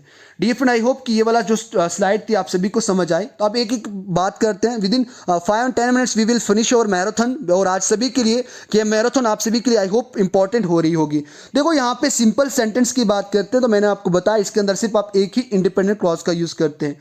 आप देखो इसके अंदर मैं डेफिनेशन से समझा रहा हूँ ताकि आप अच्छे तरीके से इनको समझें और आपको कभी भी यहाँ पे इसके अंदर कभी भी कोई भी मुश्किल ना हो। देखो एक सिंपल सेंटेंस होता है, ये एक सिंपल स्ट्रक्चर जो होता है, इसके अंदर एक इंडिपेंडेंट क्लॉज होता है, दैट इज उसके अंदर एक सब्जेक्ट भी होता है और एक वर्ब भी होता है और इसका एक कंप्लीट थॉट निकलता है। जिस तरीके से अगर मैं यहाँ पे बोलूँ आई लाइक टी, तो ये यहाँ पे एक 1 इंडिपेंडेंट क्लॉज है, आई लाइक टी, तो ये पूरी सेंस को देता है। सूरज लाइक्स कॉफी, जो सूरज है वो कॉफी को पसंद करता है। इस तरीके से आप इसका यूज करें, तो स्ट्रक्चर इसका क्या रहेगा, 1 इंडिपेंडेंट क्लॉज। अगर मैं यहाँ पे बोलूँ, देखो मैं बोलूँ, मैं यहाँ पे बोलूँ किसका नाम लूँ, यहाँ पे देखो मैं यहाँ पे ले रहा हूँ नाम रवि का। देखो आप क्या बोलोगे, Ravi open the door, Ravi open the door, तो ये यहाँ पे कंप्लीट सेंस मिल रही है, कंपाउंड सब्जेक्ट के तरीके से यूज हो रहा है। इस तरीके से आप इसका यूज करें, कंपाउंड सब्जेक्ट की तरीके से नहीं बात कर रहा हूँ। देखो कंपाउंड सब्जेक्ट कब यूज होता है, जैसे the table and chairs need to be cleaned, तो ये कंपाउंड सब्जेक्ट यहाँ पे टेबल आ गया और चेयर्स आ गए। इस तरीके से इनको हम कंपाउंड सब्जेक्ट कहते हैं। The table and chairs need to be clean, इन उनको साफ किया जाना चाहिए, ज़रूरत है उनको साफ सफाई करने की। इस तरीके से उनको कंपाउंड सब्जेक्ट के अंदर भी रखते हैं। देखो सिंपल सेंटेंस के अंदर मैं अगर आप एक और अच्छी बात बताऊं, तो simple sentence can also have a compound verb, जिस तरीके से मैंने आपको बताया द बॉय स्माइल्ड एंड नोडिड।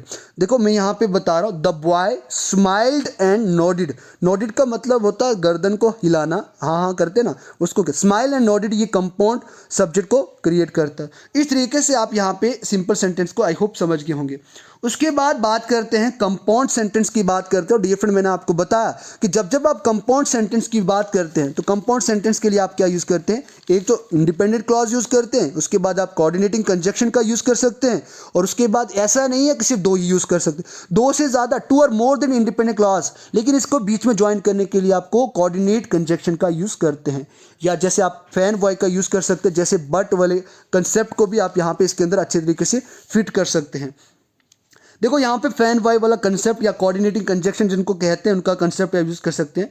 जो कंपाउंड सेंटेंस होता है, मैंने आपको बताया कॉम्बिनेशन ऑफ 2 और मोर इंडिपेंडेंट क्लॉज होते हैं जो कोऑर्डिनेटिंग कंजक्शन से क्या होते हैं, कंबाइन होते हैं। जैसे आई लाइक टी और सूरज लाइक्स कॉफी। देखो इस एग्जांपल को आप समझिए, ये पहले भी हमने देखी, लेकिन इसको कंबाइन करना होता I like T and Suraj likes coffee, तो ये यहाँ पे फैन बॉय एक किसके लिए स्टैंड करता है, एंड के लिए। इस तरीके से हमने इसको कंबाइन करके इसकी एक पूरी सेंस बनाई, यानी कोऑर्डिनेट कर दिया, इसके साथ जुड़ा दिया।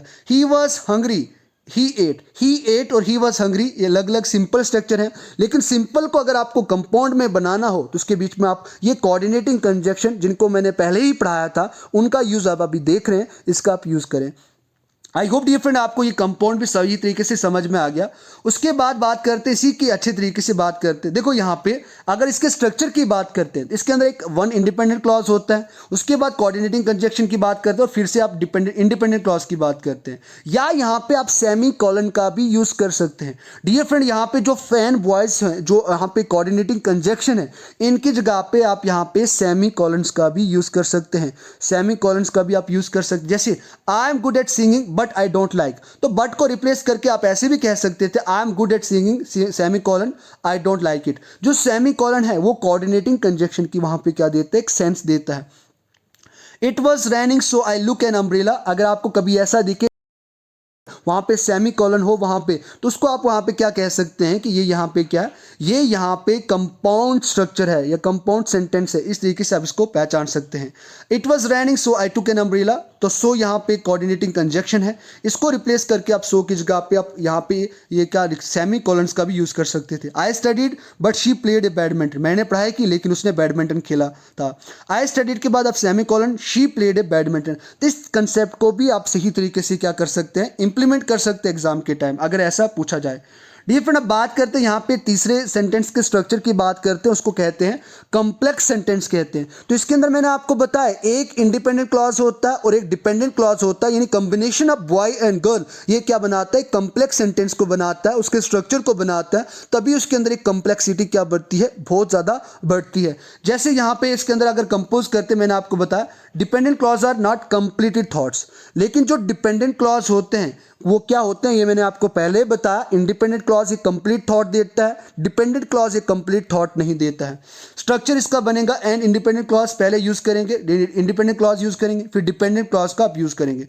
जैसे he won the award everyone praised him, यानी उसने क्या जीता, अवार्ड जीता और हर कोई इसकी क्या कर रहा था, तारीफ कर रहा था, शाबाशी दे रहा था। Now that I was saved up, ये मैंने पहले भी एग्जांपल बताई थी, I can purchase a bike. तो इस तरीके से यहाँ पे देखें I can purchase a bike, तो ये यहाँ पे क्या है, डिपेंडेंट क्लॉज है। Now that I have saved up, ये I can purchase a bike dependent है इंडिपेंडेंट है, मैंने पहले बताया। तो देखो यहाँ पे आपका टेस्ट ही हो जाता है। देखो बहुत सारे स्टूडेंट बोलते हैं देखो यहाँ पे ये क्या है, इंडिपेंडेंट क्लॉज है। क्यों, क्योंकि आई can purchase a bike gives us complete sentence, यानी गिव्स अस कंप्लीट मीनिंग। तो इस तरीके से now that I have saved up, यानी जिसके लिए मैंने बचाए थे ताकि मैं क्या खरीद सकूं, कार खरीद सकूं। So now that I have saved up या when he won the award, ये क्या है, आपका डिपेंडेंट क्लॉज है। तो इस तरीके से आप कंप्लेक्स सेंटेंस को भी क्या करते हैं, जनरेट करते हैं।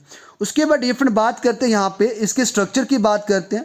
तो इसके स्ट्रक्चर के साथ आप क्या यूज कर सकते हो, यानी इसका सबऑर्डिनेटिंग कंजक्शन जिसको आप रिलेटिव प्रोनाउन कहते हैं, इनका भी इनके बीच में यूज कर सकते हो। जैसे कॉमा को हटाकर आप इनके जगह यूज कर सकते हो, जैसे एन इंडिपेंडेंट क्लॉज, उसके बाद सबऑर्डिनेटिंग कंजक्शन या रिलेटिव प्रोनाउन, फिर डिपेंडेंट क्लॉज।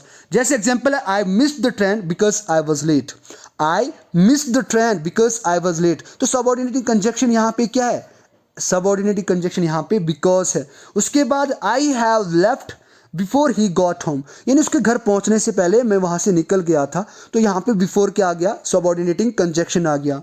उसके बाद she is the girl who was fighting yesterday, who was fighting yesterday, fighting to me yesterday, यहाँ पे कर दें who was fighting to me yesterday, इसको आप लिख लें, यानी who was fighting to me yesterday, यानी वही लड़की है जो कल मेरे साथ लड़ाई कर रही थी। तो यहाँ पे हु क्या है, रिलेटिव प्रोनाउन है। तो इस तरीके से यहाँ पे बिकॉज, बिफोर एंड हु ये सबऑर्डिनेटिंग कंजक्शन है, इन्हीं को डियर फ्रेंड्स हम रिलेटिव प्रोनाउन भी कहते हैं। आई होप कि आपको यहाँ पे जो कॉम्प्लेक्स स्ट्रक्चर था, कॉम्प्लेक्स सेंटेंस था, वो समझ में आ गया। इसके अंदर दो बॉय यानी एक बॉय और एक लड़की, यानी एक boy independent clause, girl dependent clause, इनके कॉम्बिनेशन के किसको हम ज्वाइंट करते हैं, सबऑर्डिनेटिंग कंजक्शन या फिर रिलेटिव प्रोनाउन जिनको कहते हैं, उनकी कॉम्बिनेशन से इनकी हम पूरी सेंटेंस को फ्रेम करते हैं। उसके बाद डियर फ्रेंड इसके अंदर कुछ इंपॉर्टेंट पॉइंट्स है जो आपको याद रखने हैं। जो the dependent clause can go at the and, जो डिपेंडेंट क्लॉज होता है वो लास्ट पे भी लिखा जा सकता है और शुरू में भी लिखा जा सकता है। देखो, the dependent clause can go at the end of the sentence और it can go last in the sentence like this. कैसे? जैसे I took my umbrella because it was raining. It was raining, बारिश हो रही थी, तो ये complete sentence नहीं दे रहा है। इसके अंदर हालांकि सब्जेक्ट भी ऑब्जेक्ट भी है। आई टुक माई अम्ब्रेला बिकॉज, क्योंकि बिकॉज इट वॉज रेनिंग, ये यहाँ पे क्या था, एक डिपेंडेंट क्लॉज था। बिकॉज इट वॉज रेनिंग, ये आपने पहले भी मैंने आपको एग्जाम्पल बताई थी। उसके बाद notice that if the dependent clause begins the sentence we use a comma to separate the clause. देखो यहाँ पे मैंने आपको एक अभी बताया, देखो यहाँ पे मैंने क्या यूज किया था, कॉमा यूज किया। देखो ये जो कॉमा यूज हो रहा है ना, अगर डिपेंडेंट क्लॉज, देखो इसको समझें, अगर डिपेंडेंट क्लॉज से कोई सेंटेंस शुरू हो रहा है तो तब आप इसके आगे बाद कॉमा यूज करेंगे।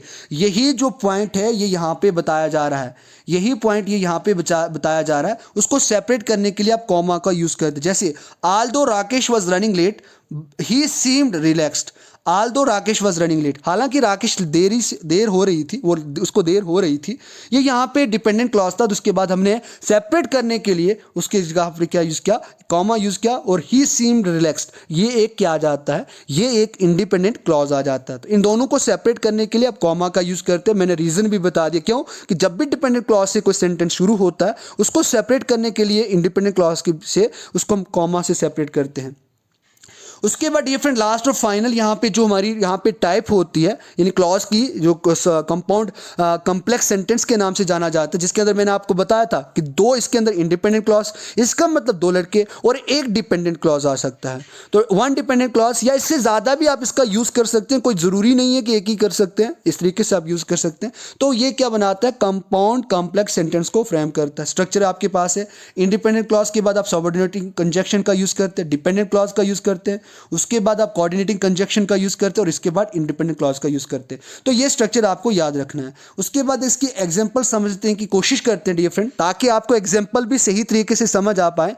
उसके बाद मैं आपको अगर और कुछ इंपॉर्टेंट रूल्स तो है नहीं, यही इंपॉर्टेंट रूल्स होते हैं क्लॉज के, जिसके अंदर आप सेंटेंस की फ्रेमिंग करते हो, सिंपल, कंपाउंड, कॉम्प्लेक्स और कंपाउंड कॉम्प्लेक्स सेंटेंस की। तो उसको मैंने आपको बता दिया। एग्जाम्पल देखते हैं, I miss the train because I was late so I had to take a bus. तो देखो यहाँ पे इस रूल को सेटिस्फाई करते हैं, जो आपने मैंने अभी स्ट्रक्चर बताया ये वाला, इसी रूल को यहाँ पे सेटिस्फाई कर रहे हैं हम।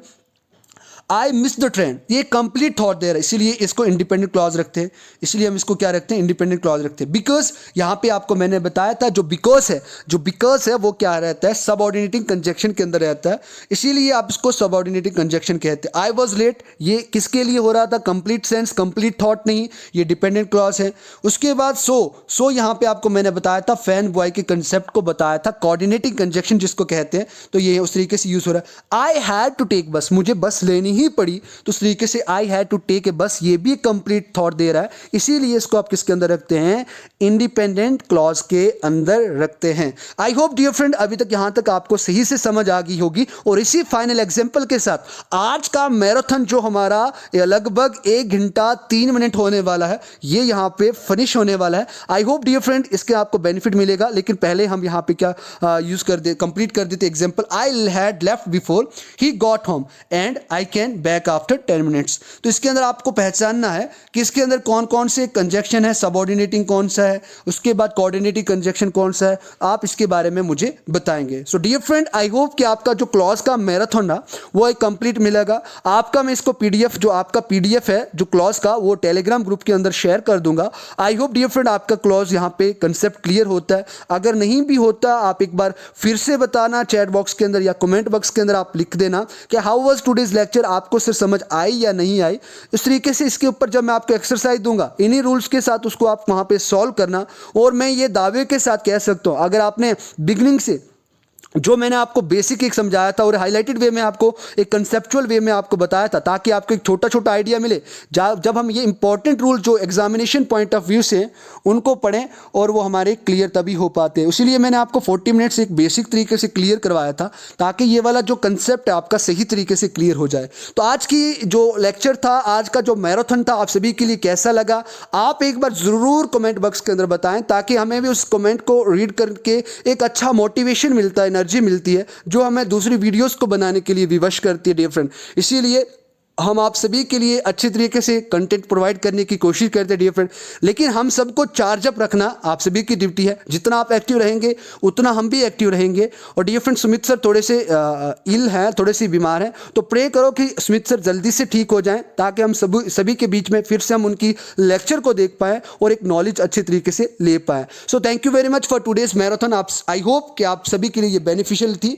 अभी तक अगर लाइक नहीं किया है तो आप लाइक कर दें, और डियर फ्रेंड अगर आप इसको डिसलाइक करते हैं तो वो रीजन भी बता दिए कि why you have dislike this video, this lecture, because दूसरी वीडियो के अंदर, दूसरी लेक्चर के अंदर हम उस इंप्रूवमेंट के साथ उस एरर को डिफाइन करके अच्छी क्वालिटेटिव कंटेंट आप तक पहुंचा पाए। So thank you very much. Don't forget to share this lecture among others. Thank